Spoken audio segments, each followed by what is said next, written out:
Je le disais tout à l'heure, la situation dans le Kasaï, la communauté humanitaire tient à apporter de l'aide aux milliers des personnes dans le besoin, d'où cet appel d'urgence de 64,5 millions de dollars américains, un fonds additionnel à celui de lancé dans le plan des réponses humanitaires 2017.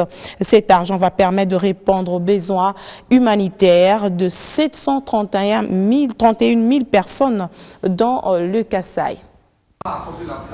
Le cri est lancé par la communauté humanitaire et le chiffre est net, 64,5 millions de dollars américains à mobiliser.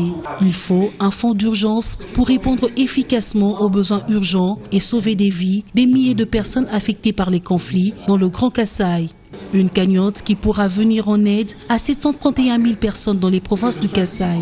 L'appel est lancé non seulement aux bailleurs et aux donateurs traditionnels, mais aussi aux entreprises privées évoluant en RDC.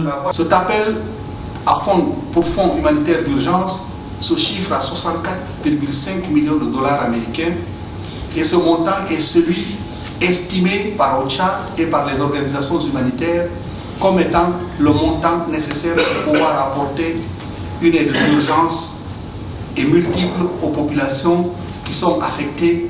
C'est le moment, par exemple, pour le secteur privé du Congo de se montrer généreux, de pouvoir apporter aussi leur touche pour aider les populations congolaises qui souffrent dans le Kasaï. Effectivement, c'est que la position... Le coordonnateur humanitaire a, au cours de cette conférence de presse, promis son implication en collaborant avec la CENI afin de pouvoir lancer l'enrôlement dans cette partie du pays en même temps que les autres provinces concernées par la prochaine vague. Contrairement à ce qui est en train de se dire, moi j'ai pris la décision et j'ai demandé à la CENI de nous accompagner pour pouvoir commencer l'enrôlement au même moment dans les Kasaï que dans toute autre province.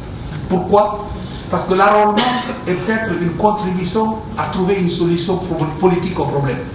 Si c'est un problème de représentativité, alors l'enrôlement permettra aux Kasaïennes et aux Kasaïens, le jour venu, de pouvoir voter. La communauté humanitaire prend acte de la désignation de nouveaux chefs coutumiers, car cela fait également partie des réponses à ce conflit. Trouver une solution pour pouvoir adresser ce problème au niveau de cette chefferie est déjà une très bonne chose. C'est pour ça que nous prenons acte de ce premier geste, nous prenons acte de cette volonté de pouvoir tendre la main pour trouver une solution et nous encourageons les acteurs, le gouvernement, tous les acteurs locaux à poursuivre sur ce chemin. Il n'y a de solution au Kasaï qu'une solution négociée qui préserve l'unité nationale, qui préserve la paix. Nous ne sommes dans aucun camp. La crise au Kasaï a occasionné des milliers de déplacés internes. Sur place, plusieurs organisations essayent tant soit peu à soulager la population dans le besoin.